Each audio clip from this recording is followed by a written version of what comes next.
You're listening to Talking to Teens, where we speak with leading experts from a variety of disciplines about the art and science of parenting teenagers.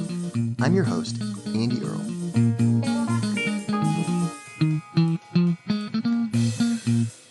We are here today with Michelle Mitchell. She is the author of 5 books, and we're really excited to have her back on the show today. This is our first time bringing a guest back.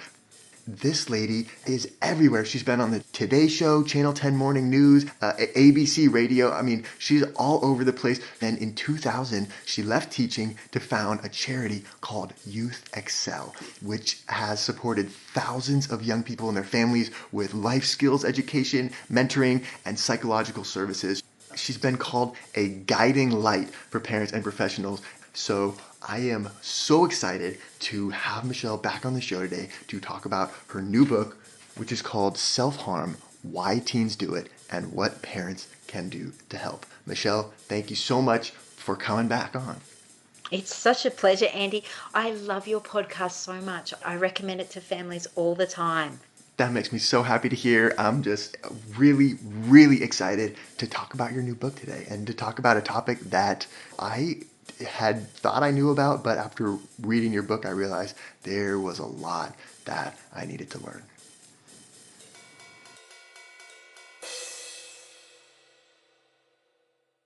So, self-harm, what made you say, hey, this is the topic, this is what I got to write about for book number 5?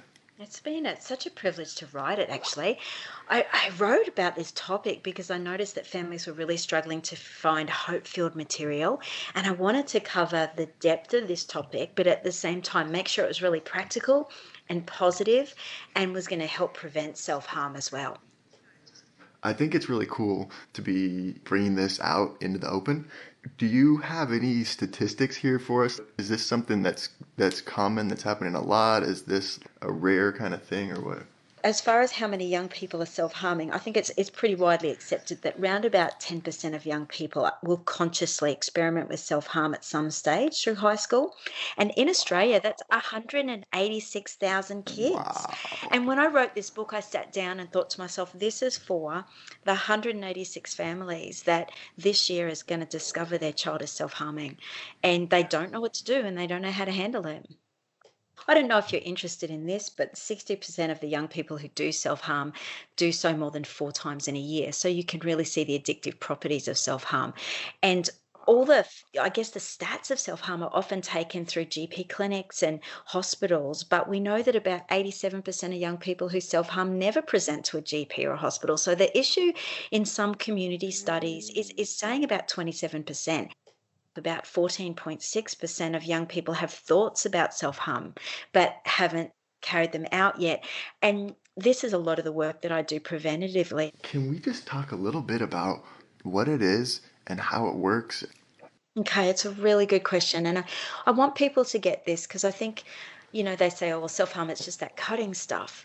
But when our kids have destructive thinking and they want to hurt themselves in order to try and control emotional pain or cope with what's going on or even trying to express themselves, you think of maybe a young boy who gets mad but bashes the wall but continues to bash the wall till his hand's bleeding. That's self-harm. But if you ask boys if they self-harm, they'll often say, no, that's a girl thing. So it's just really important that we're very broad-minded in our thinking. When a young girl comes to me and she says, I've got a piano exam tomorrow and I don't know how I'm going to cope if I don't pass, I'm not just looking for cuts. I'm actually listening for the destructive thinking. So that's the precursor then, is having some sort of a really strong negative feelings that they are not able to cope with or having. Yeah. We need to realize that initiation starts in these middle school years. So that's like 13, 14, 15, that's the time. And if we think back to those years, what they were like for us, they had these big, intense emotions. And sometimes those emotions can be incredibly overwhelming. I don't know about you, but my kids go to the fridge and if there's no milk, it's the end of the world. It's just, Right. that's it, If they want to go to a party, they're really excited about going to that party. So everything's really exaggerated. So it's no wonder that in those years when they feel sad, or they feel anxious, or they feel out of control in themselves, they might look at self-harm as a really legitimate strategy. The thing with self-harm, though, is it because it doesn't solve problems, it's not really helping them regulate their emotions in a healthy way, and it can be a bit of a vicious cycle. And so you also actually write in here, the very first page of the book is a quick definition, and the clinical term for this whole thing is non-suicidal self-injury, NSSI. So, um, And that's the area that I really focused on. And it's not that it can't move into intent for suicide. It can. And it's not that it can't move and change, but it's really important that this is a issue that can stand completely and I alone. think that is important because that's kind of the first place your mind goes is like, well, so what? You're trying to kill yourself, and why? And it's like a failed suicide attempt or something. Um, but I think it's so important to realize that that's not really what's going on. It is a coping strategy that's being used. Yeah, and it's not like it's not dangerous. So that's not my point. But again, we're looking at intent. And I think understanding the cries that young people have in their intention is the first point of call, because when a parent automatically goes to they want to kill themselves, that really drives, that fear can really drive how they respond to it. We really want to reinforce healthy coping strategies. So we want our kids to get from overwhelm to calm with those healthy strategies rather than unhealthy strategies. And we can play into that sometimes if we're not careful.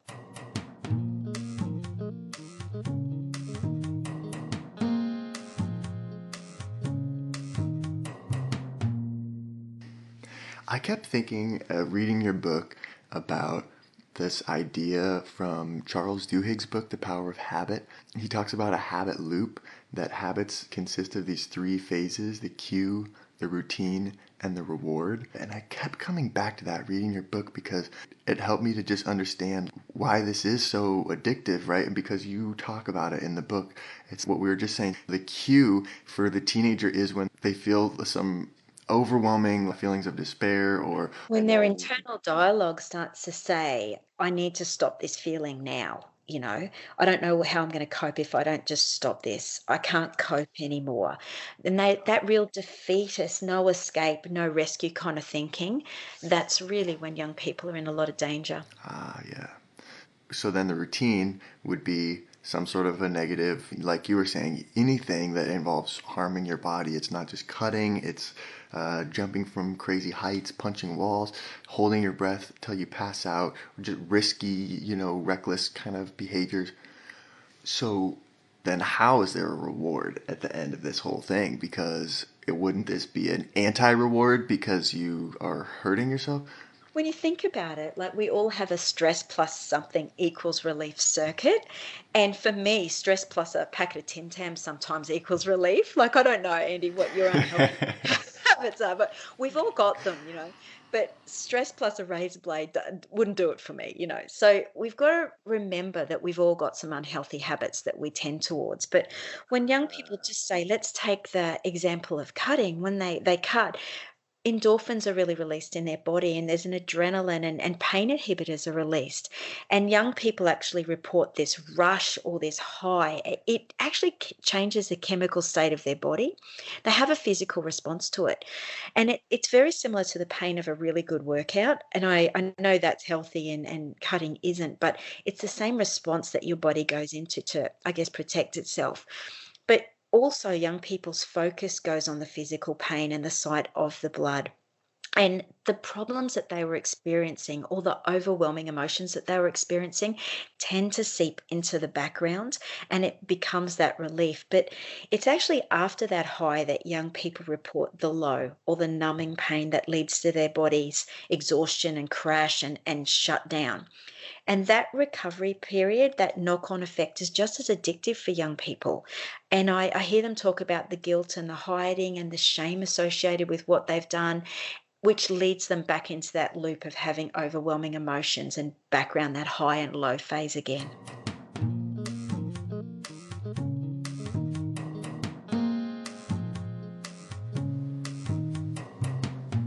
I really loved this chapter that you had on the psychology and physiology of it, and you talk about these two different needs, the cry of pain versus the cry for help needs. So how do those work, and how can you kind of spot those? A cry of pain can look like something like to punish myself, to get relief from a terrible state of mind, to escape an impossible situation, to get out of something that I'm really not coping with. A cry for help can look very different, to show how desperate I'm feeling, to frighten someone else, to get my own back. To find out if someone really loves me or to get someone's attention. And it's not just about attention seeking, but a part of what we need as human beings is validation of where we're at and our emotions. And young people can use self-harm to try and evoke that validation. Yeah, I've seen that. We've seen some parents here who feel really manipulated by it, I guess, with kids who almost make demands for different things. And if you don't do this, And I'm going to cut. Yeah. yeah, yeah, and they're like, man, what do I do? Because if I give in, then I'm like teaching her that this works, but and so that struck me as kind of the cry for help that you talk about. And parents can get caught in the loop as well, that cycle of drama. It can be really difficult. And that's when parents really need a professional to stand beside them and help them make some of those judgment calls. Parents are often very concerned that their kids want to die or are attempting to commit suicide. Not in all cases is it linked to suicide. In fact, it's most commonly not linked to suicide. And the link between suicide and self harm definitely needs to be researched further. But there's enough evidence to show that self harm can stand completely independent of suicidal thoughts. And it's important for us to understand that young people who self harm don't necessarily want to die. It can, be something that's completely separate, but that has to be assessed by a professional. I think as parents, we're way too close to our kids to make those assumptions and judgments, and we need an outside eye to help us.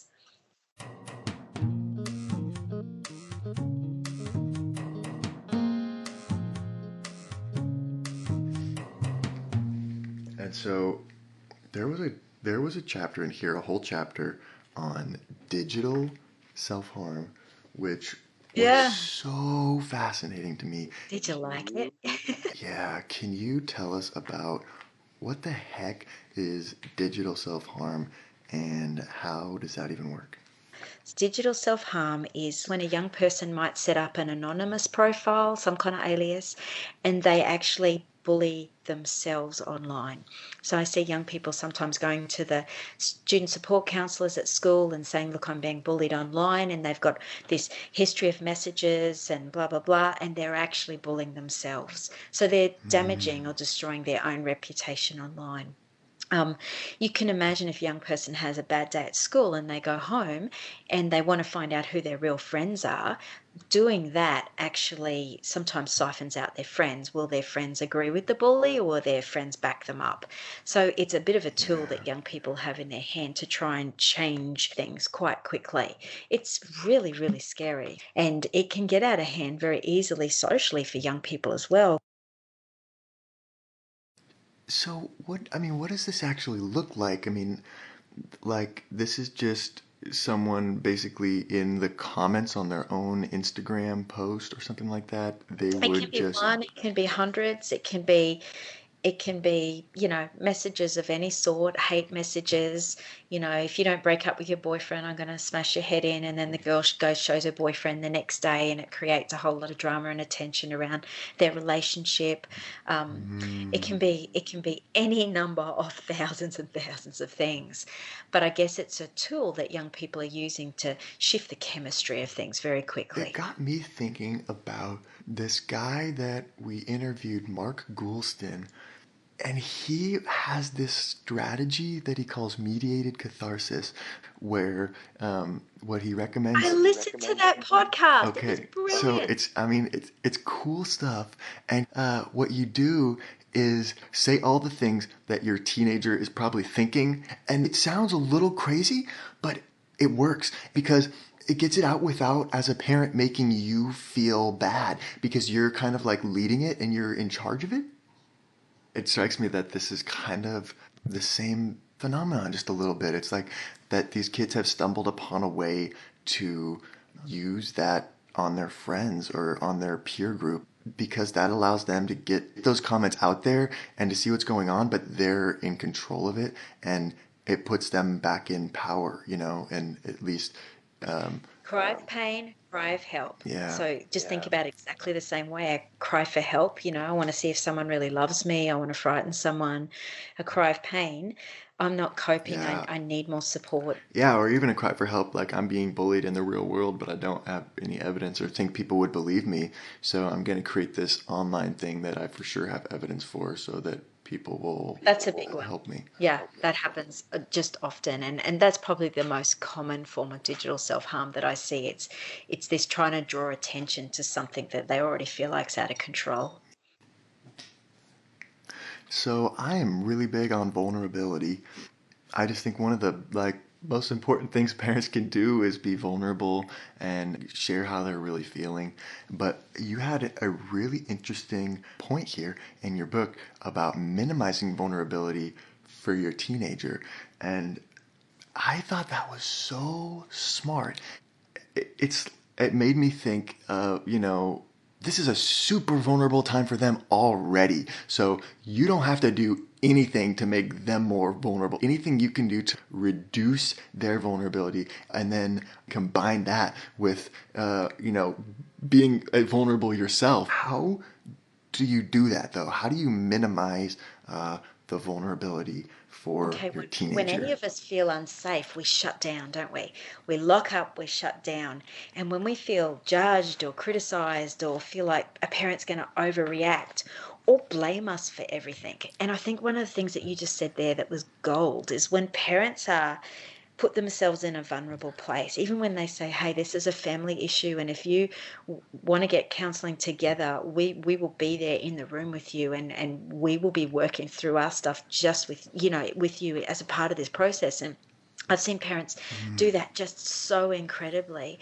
And those parents that can actually be vulnerable themselves automatically minimize vulnerability in their kids, because their kids all of a sudden are not the only ones that are overexposed here. We're actually all laying it on the table and we're all prepared to work through it, instead of pointing the finger and saying, hey, it's you're the one who's got to change and you're doing the wrong thing, and you're causing the stress here and you're causing the problem. It's an all in kind of approach. And I've always found that these issues, they're family issues, they affect all of us, and in some way or another we're all intertwined in it. And parents that can take that on board are just brave. And I find that they really get through these times with their kids in such a connected way.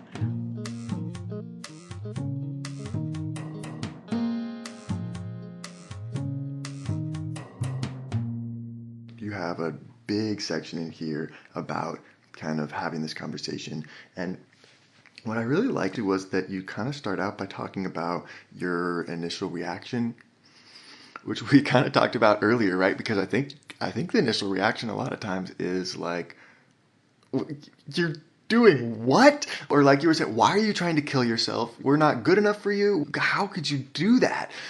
And that's so human. I think that it's gonna be hard not to react that way. So what?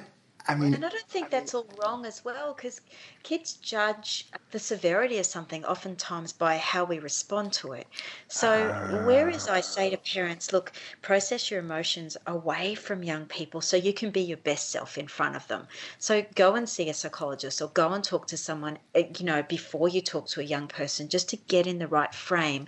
But I think it's also really important that kids know that it's a big deal, and it does affect other people. So, we can't just mask how we're feeling. I think we've got to be really real with kids, because they actually gauge a lot by how we respond and react to something.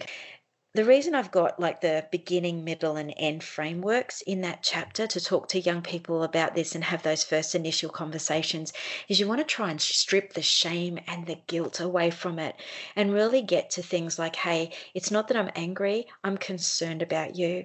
And what can I do to help? Not making all the assumptions, but actually really being able to get to the point where I go, we need to get solutions focused together, and what can we do together to make things better? yeah. So you go through kind of the three phases: the introduction, And then the conversation. Yeah. And then getting to that point where you've got to leave it on a point where we've got somewhere positive to put our foot next. I think that's really important. And how you leave a conversation is important. So if you can see a tough conversation with a teenager landing in a good place, exit it and say to them, hey, let's pick this up and talk about it again tomorrow. Because sometimes it Mm. lands in a good place and then starts escalating somewhere else.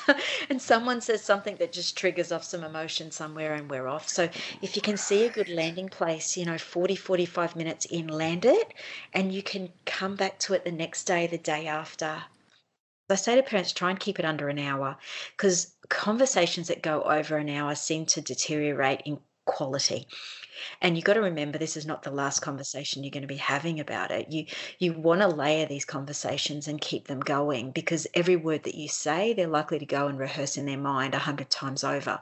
So that conversation is going to need clarifying and that conversation is going to need further care.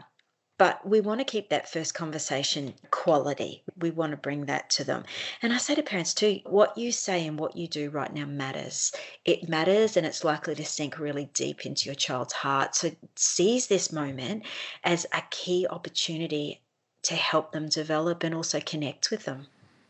Yeah, give them some time to think about it and think about it yourself a little bit. So, what do you say to kind of like wrap it up? Yeah, you want to get it to that hope-filled type of place. And I guess what we're trying to help our kids do is ride a wave of intense emotion and get through the peak of it. And I think a lot of our conversations can be around how intense those emotions can be. And remembering, when you're telling a teenager to stop self-harming, you might as well be saying, stop feeling, stop feeling so intense and stop. So we've got to Right. help them come through that wave of emotion with I guess self-care. We want them to replace self-harm with self-care and be able to help them, I guess, reduce the peak of that wave. But also, if they get to a place where they feel overwhelmed, that they've got like strategies that they can do alone and strategies they can do with other people that are actually going to help them get through it. Because emotions, like waves, they've got a limited lifespan and they always demand movement. So our kids are going to move somewhere where they're feeling overwhelmed. We just want them to move in healthy places. There's certain conversations that as an adult you look back on and you can replay it in your head, every word that was said, and I think this is one of those. We're here with Michelle Mitchell talking about her new book, Self-Harm, and we're not done yet. Here's a look at what's coming up in the second half of the show. One of the ones that I see is really effective is to say to young people, um, all I want you to do is try this 3 times. And if you really are not comfortable with it or you don't like it after that, then we can talk. I know this is scary, uncomfortable. I know you're not going to like it. But I also want you to know that I'm not going to feel like I'm not being the best mum I can be for you if I don't offer you this. There is a lot of things that I haven't seen work with young people in this area. Self-harm is notoriously difficult to treat, but a few things that I have seen work is them putting like a butterfly tattoo or a quote that's inspiring or the name of a person, their caring adult on their arm. And every time they go to harm in that place, they've got that visual reminder that what they do does matter and it's not a healthy coping mechanism. And there's other ways to solve problems. So I have actually really seen that work. It's been very powerful. You can roll your eyes for them as you walk away. Okay, just keep walking. So you might say, gee, you're going to make an incredible dad one day. Or, gosh, I like the way you were just so kind to your sister then. But don't stay around. Hit it and run it and try and do that 5 to 10 times a day. Realize that everything that we say has the potential to land deep inside their hearts. Want to hear the full interview? Sign up for a subscription today. You get unlimited access to all the interviews I've conducted. It's completely affordable, and your subscription helps support the work we do here at Talking to Teens. Thanks for listening. I'll see you next time.